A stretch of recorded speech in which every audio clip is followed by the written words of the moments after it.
আচ্ছা, আজকে আমরা দেখব হলো সি প্যানেল থেকে কিভাবে আরেকটি সি প্যানেলে ম্যানুয়াল পদ্ধতিতে আমরা সাইট তুলতে পারি। তো এর জন্য আপনার প্রথমে দুটো জিনিসের প্রয়োজন হতে পারে। একটা হবে আপনি যে সাইটটি নামাবেন তার সি প্যানেলের অ্যাক্সেস, আরেকটি হলো আপনি যেখানটায় উঠাবেন সেই সি প্যানেলের অ্যাক্সেস। এই দুইটা হলেই আপনি এই কাজটা খুব সহজেই করতে পারবেন। তো এখন আমরা smartskillcenter.com এই সাইট থেকে একটা সাইট আমরা ডাউনলোড করব এবং পাশাপাশি bestproductplus.com এই সাইটে উঠাবো। তো যেহেতু এখানে দুটো ডোমিনেই মেন সাইটে কিছু কাজ করা আছে, আমরা এখানে সাবডোমেন বা ডিরেক্টরির আন্ডারে করে দেখি যে কিভাবে এই কাজটা করে। তো আমাদের প্রথম কাজ হলো যে সাইটটা আমরা নিতে চাই সেই সাইটটিকে আগে আমাদের ডাউনলোড করতে হবে। তো আমি আমি যদি আমার এই সাইটে যাই, এখানে আমরা অনেকগুলো সাইট আছে, এখান থেকে ধরেন আমি এলএমএস সাইটটা নিতে চাই। এটাতে ক্লিক করলাম, এটা আমরা একটু দেখি যে এখানে ডিজাইনটা কেমন ছিল। এই হলো আমাদের সাইট। এইটা আমরা ম্যানুয়াল ভাবে আমাদের এই সি প্যানেলে উঠাতে চাই এইখানটায়। এর আন্ডার একটা ডিরেক্টরি অথবা সাবডোমেন করে এখানে উঠাবো। তো সেটা করার জন্য আমরা প্রথমে এই সাইটটা আমরা একটু ডাউনলোড করি। তো সেটা কিভাবে করবেন? আপনি এখান থেকে চলে যাবেন ফাইল ম্যানেজারে। ফাইল ম্যানেজারে যাওয়ার পরে আপনি সেটা খুঁজে বের করবেন আপনার সেটা সাবডোমেন আছে না ডিরেক্টরির আন্ডার আছে। তো আমার এটা ডিরেক্টরির আন্ডার আছে, এখানে এলএমএস, এটাই হলো আমার সাইটের মূল ফাইল। এটা এখান থেকে নামানোর জন্য আপনি প্রথমে এখানে এটাকে জিপ করে নেবেন। রাইট বাটন ক্লিক করে এটাকে জিপ করে নেবেন। তো আমাদের একটু সময় লাগবে, আমাদের জিপটা কমপ্লিট হয়ে গেছে।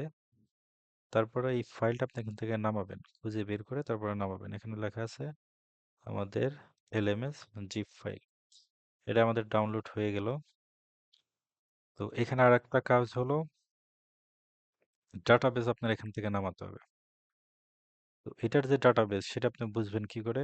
সেটার জন্য আপনি এখান থেকে আপনার যে ডিরেক্টরি সেটার ভিতর প্রবেশ করবেন। করে এখানে আপনার নিচের দিকে দেখতে পারবেন config.php, এইখানটায় এডিটে চাপ দেবেন। তারপরে এডিটে ক্লিক করবেন। করে এখান থেকে আপনার ডাটাবেস এখান থেকে দেখে নেবেন। এই হলো আপনার ডাটাবেসের নাম আর ইউজার নাম। তো ঠিক আছে, এটা আমাদের দেখা হলো। তাহলে এখন আমাদের কাজ ডাটাবেসটা ইম্পোর্ট করা। সেটা করার জন্য আপনি আবার সি প্যানেলে আসবেন। আসার পরে পিএসপি মাই অ্যাডমিন সেইখানটায় চলে যাবেন। পিএসপি মাই অ্যাডমিন এখানে ক্লিক করবেন। ক্লিক করার পর আপনার যে ডাটাবেস এখান থেকে আপনি খুঁজে বের করবেন। তো আমাদের ছিল হলো এলএমএস 112। এটাতে ক্লিক করলাম। ক্লিক করার পর এখানে 33টা টেবিলস দেওয়া আছে, ঠিক আছে। এখান থেকে আমরা এটা এক্সপোর্ট করলাম। যেমনি আছে হ্যাঁ হ্যাঁ তেমনি থাকবে। এখান থেকে আপনার এক্সপোর্টে ক্লিক করে দেবেন। তো আমাদের মোটামুটি এই সাইটের কাজ ওকে। আমাদের এখানকার কাজ এই সাইটটা নেওয়ার জন্য প্রাথমিক অবস্থায় এখানকার যে প্রসেস ছিল সেটা আমাদের কমপ্লিট। আমাদের ফাইলটা ডাউনলোড করা হয়ে হয়ে গেছে জিপ আকারে এবং আমাদের ডাটাবেসটাও এক্সপোর্ট করা হয়ে গেছে। এখন কাজ হলো আমাদের যে সি প্যানেলে আমরা উঠাতে চাই সেখানে। তো আমাদের এই ব্রাউজার থাকলো, আমরা পাশে আমাদের নতুন সি প্যানেলের অ্যাক্সেসে চলে যাই। তো এখানে আসার পরে আপনার প্রথম কাজ হলো সেই ফাইলটা এখানে আপলোড করা। তো এর জন্য আপনি চলে যাবেন ফাইল ম্যানেজারে। এখানে যদি আপনি ডিরেক্টরি আন্ডারে দিতে চান তাহলে এখানে একটা ফোল্ডার করে নেবেন, আর যদি সাবডোমেনে করতে চান তাহলে তো আপনার সাবডোমেন ক্রিয়েট করাই থাকবে, সেটা আপনি সেই ফোল্ডারে দিয়ে আসবেন। তো আমি যেহেতু ডিরেক্টরি আন্ডারে দিতে চাই, আমি এখানে একটা ফোল্ডার করে নেই। আমি এখানে নাম দিলাম হলো বোঝার জন্য, ধরেন ডেমো নামে আমি একটা ফোল্ডার করে নিই। এই হলো আমার ফোল্ডারটা হয়ে গেল। এখান থেকে আমার সেই ফাইলটা আপলোড করতে হবে, তো আমি আপলোডে যাই। আপনি এখান থেকে ক্লিক করেও আনতে পারেন অথবা এখান থেকে আপনি ধরাই দিতে পারেন, যেভাবে দেন দুটোতেই কাজ করবে। তো ধরেন আমি এখান থেকে ধরাই দিলাম। এইটা যতক্ষণ না পর্যন্ত 100% হয়ে গ্রিন হবে ততক্ষণ অপেক্ষা করবেন। মানে 100% হয়ে গেলে যে কাজ হবে ব্যাপারটা এমন না, এটা গ্রিন হতে হবে। তো একটু দেখেন, এটা 100% হয়ে কিছুক্ষণ সময় নেবে। তারপরে যখন গ্রিন হবে তখন হলে এটা কাজ করবে। তো গ্রিন না হওয়া পর্যন্ত আমরা এখানে সময় দেব। যখন গ্রিন হবে তখন হলো আমরা এটা বুঝতে পারবো যে না, এটা কমপ্লিট হয়ে গেছে।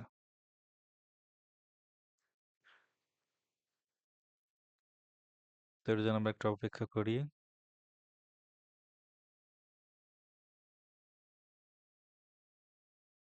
দেখেন এখানে কিন্তু 100% হয়ে গেছে, কিন্তু কাজ কিন্তু আমাদের এখনো হয় নাই।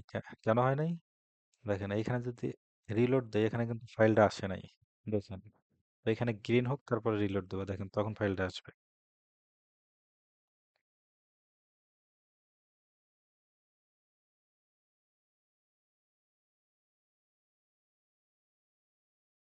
এখন আমাদের গ্রিন হয়ে গেছে, তার মানে এখন আমাদের ফাইলটা ঠিকঠাক মতো আপলোড হয়েছে। তো এখন যদি এখানে রিলোড দেন তাহলে দেখবেন যে এটা চলে আসছে। তার মানে যতক্ষণ না গ্রিন হবে ততক্ষণ ধরে নেবেন কাজ সম্পূর্ণ হয় নাই। তো আসলে আসার পর আমাদের এখানে কাজ হলো, এখানে তো জিপ ফাইল কাজ করবে না, সেজন্য আমাদের এই ফাইলটাকে ভাঙতে হবে। তো আমরা এটারে এক্সট্রাক্ট করলাম, করার পর এখানে কিন্তু এখনো এটা দেখাচ্ছে না, কি জন্য আমাদের এখানে রিলোড দিতে হবে।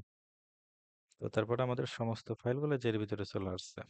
তো আমাদের এইখানে থাকলে তো হবে না, কারণ হলো আমরা চাই যে আমাদের যে ডেমোটা আছে এই ডেমোটার ভিতরে সেই ফাইলপত্রগুলো থাকবে, তখন মেন ডোমেনের আন্ডারে যখন স্ল্যাশ দিয়ে ডেমোটা ভিজিট করা হবে তখন আমাদের সাইট দেখবে।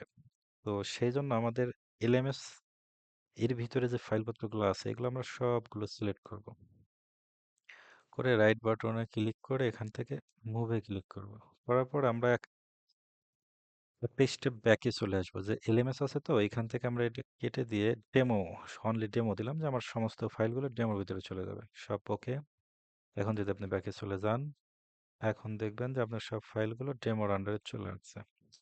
এই যে সবকিছু চলে আসছে। তো আমাদের এখানে দুইটা ফাইল দরকার নাই, যেটা হলো আমাদের এই জিপটা নামাইছিলাম আর একটা হলো এলএমএস, যেখান থেকে মাত্র আমরা মুভ করলাম। তো এই দুটোর কাজ আমাদের শেষ, এদের রেখে শুধু শুধু জায়গা দেওয়ার কোনো দরকার নেই। আচ্ছা, এইখানকার কাজ আপনার কমপ্লিট। দেখেন আর একটা কাজ আছে, সেটা একটু পরে আসতেছি। এখন কাজ হলো এখানে আপনার একটা ডাটাবেস ক্রিয়েট করতে হবে। তো এর জন্য প্রথমে আমরা আমাদের পূর্বের সাইট থেকে করছিলাম হলো পিএইচপি মাই অ্যাডমিন থেকে ডাটাবেস এক্সপোর্ট করছিলাম। এখন আমাদের ডাটাবেস তৈরি করতে হবে, সেজন্য আমাদের যেতে হবে পাশে ম্যানেজ যাই। এখানে আপনার ইচ্ছা মতো আপনার নাম দিতে পারেন, এটাতে কোনো সমস্যা নেই। তো ধরেন এটা আমি একটু নোট করে রাখি, যে আমি আমার মতো করে এখানে একটা ডাটাবেস দিলাম। তো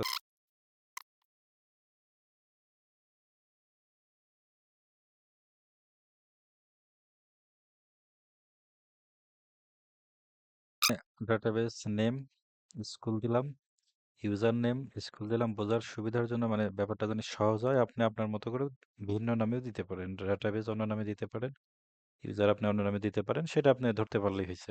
তো বুঝতে জানি সহজে, সেজন্য আমি সেমই রাখলাম, এখানে একটা পাসওয়ার্ড দিলাম, দিয়ে দিলাম। এখন আমাদের এখানকার ডাটাবেস নেমটা আমরা নেই। তো নেওয়ার পরে আমরা এখানে দিয়ে দিলাম ডাটাবেস নেম, আমাদের হবে কি স্কুল। ঠিক আছে, তো ডাটাবেস নেম হয়ে গেল, এই যে আমাদের চলে আসছে ডাটাবেস নেম। এখন অ্যাড নিউ ইউজার, এখানে আপনার ইউজার তৈরি করতে হবে। তো আমাদের সেম ওইটাই আমরা রাখতে চাই, যে আমাদের ইউজার হবে স্কুল, সেখানে আমাদের পাসওয়ার্ডটা হবে এইটা। এটা আপনার মতো আপনি যেভাবে তৈরি করে নিতে পারেন, সমস্যা নেই। এইখানটায় আমরা দিয়ে দিলাম পাসওয়ার্ড, পাসওয়ার্ড ঠিক আছে। তারপরে ক্রিয়েট ইউজার। তো ডাটাবেস তৈরি করলেন, ক্রিয়েট ইউজার তৈরি করলেন। এখন ডাটাবেসের সাথে ইউজারের কানেকশন কোথায় দিতে হবে, সেটার জন্য আপনি একটু নিচে আসবেন, আসার পরে এখন দেখবেন যে এইখানটায় লেখা আছে হলো দিতে হবে অ্যাড ইউজার টু ডাটাবেস। তো এখানে আমাদের দুটো কিন্তু ধরন আছে, মাত্র যেটা করলাম যে মেন আমাদের সাইট, তারপরে হলো ডাটাবেস নাম স্কুল, ইউজার নেম স্কুল, আর ডাটাবেস নাম হলো স্কুল। তো এখানে যদি আপনার অন্য নাম থাকতো, ধরেন এই যে এখানে যে নামগুলো আছে সেটা থাকলেও সমস্যা ছিল না, ওটা আপনি ধরাই দিলে হয়েছে যে এটার সাথে আমার এটা কানেকশন হবে। তো আমরা বোঝার সুবিধার জন্য আমরা সেম সেম রাখছি আর কি। তো আমরা অ্যাডে ক্লিক করি, এখানে বলতেছে এগুলোর পারমিশন দিব কিনা। তো হ্যাঁ, আমরা এখানে চাই সবগুলোর পারমিশন দেওয়ার জন্য, টিক মার্ক করে দিলাম, মেক চেঞ্জেস। ওকে, এইখানকার আমাদের কাজ শেষ। এখন আমাদের কাজ হলো এই যে ডাটাবেসটা ক্রিয়েট করলাম এই জন্য পাসওয়ার্ড দিয়ে, এইটাকে আমাদের এইখানটায় দিয়ে আসতে হবে। কারণ হলো আমাদের যেই সাইট, সেটা তো পূর্বের ডাটাবেস ইউজার নেম নিয়ে মানে ওই স্মৃতিটা ধরে বসে আছে। এই ডাটাবেস মাত্র যেটা তৈরি করলাম, এখানে যে মাত্র আমরা ডাটাবেসটা তৈরি করলাম, এই ডাটাবেসের সাথে আমাদের এই এখানে যে ফাইলপত্র আছে, এখানকার যে ডাটাবেস আছে সেখানে কানেকশন করাইতে হবে। কারণ হলো এখানে আপনার যে ডাটাবেসটা আছে সেটা কিন্তু আপনার পূর্বের যে সাইট ছিল সেখানকার ডাটাবেস ধরে বসে আছে। তো এটা তো আপনার এখানকার ডাটাবেসের সাথে কাজ করবে না, করবে কোনটা আপনি মাত্র যেটা তৈরি করলেন। এর জন্য আপনার এই ডাটাবেসটা ওখানে দিয়ে আসতে হবে। তো তার জন্য আমাদের এইখানে ঠিক সেম আগের মতো আমরা যেভাবে wp config ডট পিএইচপি এর ভিতরে এডিট করে দেখছিলাম ডাটাবেসটা কি, ঠিক এইখানটায় এসে আমরা আবার এডিট করব। এডিট করে আমাদের ওই যে পূর্বের যে ডাটাবেসটা ছিল সেটা এখানে দেখাইতেছে। তো আমাদের তো এটা থাকবে না, আমরা থাকবে কোথায়, আমাদের এই যে মাত্র ডাটাবেস আর ইউজার নেম তৈরি করছি আমরা সেটাই দেবো। তো এখানে আপনার এটা কিন্তু আপনার লক্ষ্য রাখতে হবে যে আপনি প্রথমে কি দিতে চান। তো এখানে আপনি দিবেন কি ডাটাবেস নেম। তো ডাটাবেস নেম আমি এখানে দিয়ে দিলাম। তো ব্যাপারটা যদি এমন হতো যেখানে আপনার আমাদের দুটো সেম আছে তাই ওই কাজটাই ওখানে করতেছি বারবার। তো এখানে কিন্তু প্রথমে নিলাম আমরা ডাটাবেস নেম, তারপরে হলো ইউজার। তো এখানে লক্ষ্য করেন এখানে কিন্তু ডাটাবেস নেম এইটা আর ইউজার ছিল এইটা, এটা যদি আপনার ভিন্ন ভিন্ন হইতো তাহলে কিন্তু ওখানে ভিন্ন ভিন্ন যাইতো। তো আমাদের দুটো সেম, যার কারণে দুটো আমরা সেম এখানে দিচ্ছি। তা না হলে ওখানে যদি ইউজার বা ডাটাবেস নেম ভিন্ন থাকতো, এখানে আমাদের ভিন্ন দেওয়া লাগতো। তো আপাতত এটা ঠিক আছে। তো এরপরে আমাদের পাসওয়ার্ডটা দিতে বলতেছে, আমরা এখান থেকে পাসওয়ার্ডটা কপি করি। তারপরে কিন্তু একটা জিনিস এখানে লক্ষ্য রাখতে হবে, যেখানে যে কোটেশনটা আছে এর মাঝখানে কিন্তু সবগুলো হবে। এই কোটেশন কোনোভাবে মানে ডিলিট হয়ে গেল বা কেটে গেলে চলবে না, এই কোটেশনের মাঝখানে রাখবেন, এটা জানি আহ, এলোমেলো না হয়, তাহলে কিন্তু কাজ করবে না। এটা মাথায় রাখবেন আর কি। তো তারপর আমরা সেভ সেভ চেঞ্জেস দিয়ে দিলাম, তারপরে ক্লোজ। ওখান করে আমাদের কাজ শেষ।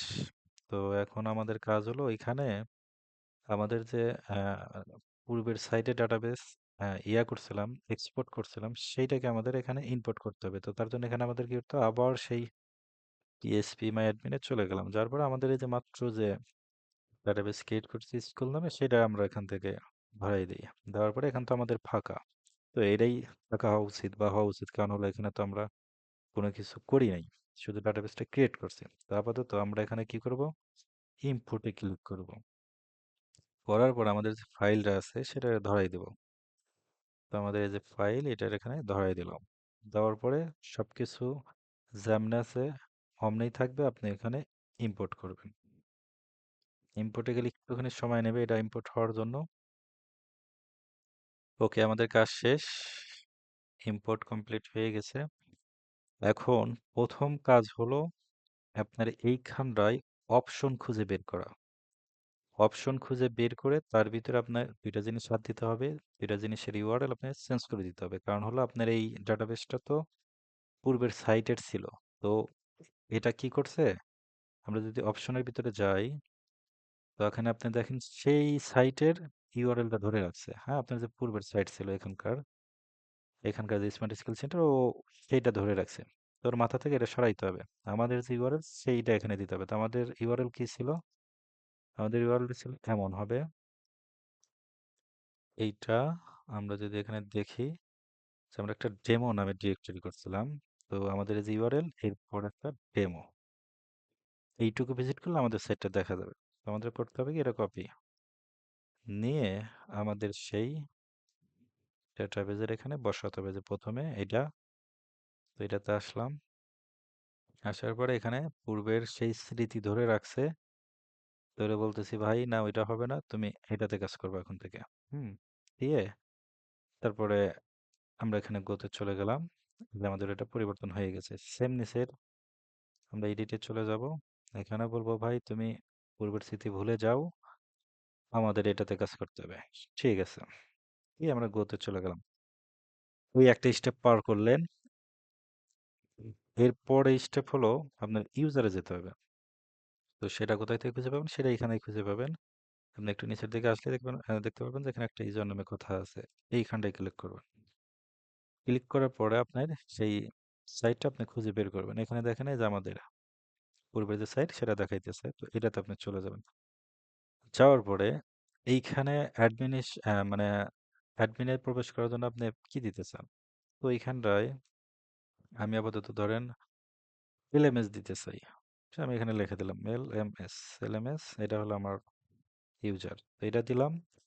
আর পাসওয়ার্ড হিসেবে আপনি কি দেখতে চান, তো আপাতত আমি অন্য কোনো পাসওয়ার্ড দিলাম না, আমি আপাতত এই পাসওয়ার্ডটাই দিয়ে দিলাম।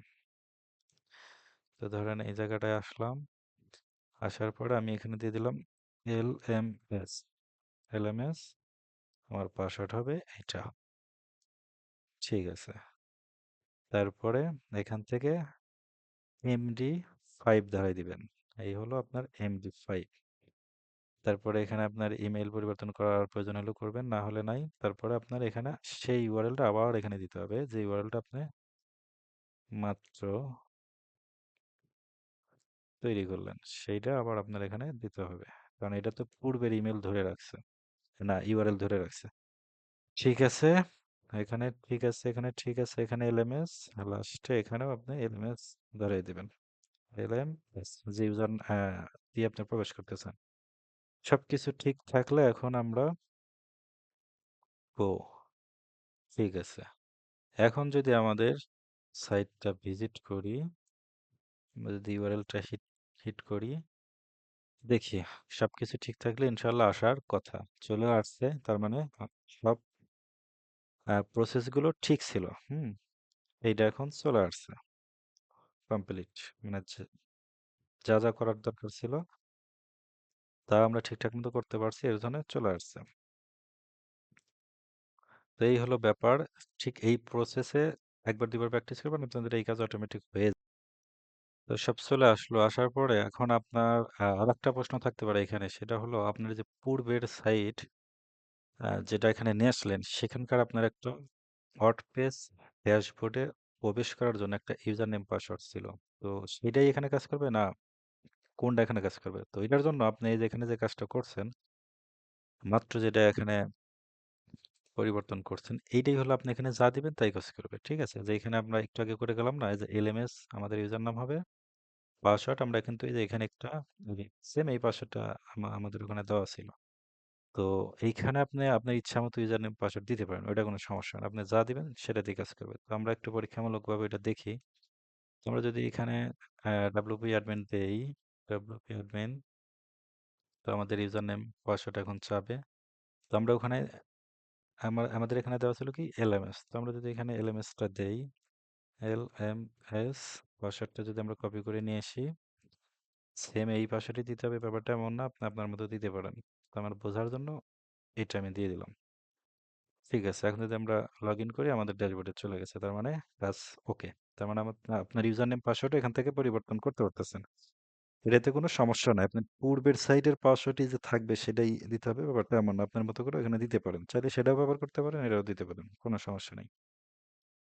তো আশা করি যতটুকু কাজ করা হয়েছে, আমার মনে হয় এটুকু যদি ঠিকঠাক মতো প্র্যাকটিস করেন, এই কাজটা খুব সহজেই করতে পারবেন আর কি। তো সবকিছু হলো প্র্যাকটিসের উপর নির্ভর করে। তো দেখেন এটা এইভাবে 2-3 বার প্র্যাকটিস করেন, আপনাদের কাজ হয়ে যাওয়ার কথা। তো ঠিক আছে, ভালো থাকবেন সবাই। আল্লাহ হাফেজ।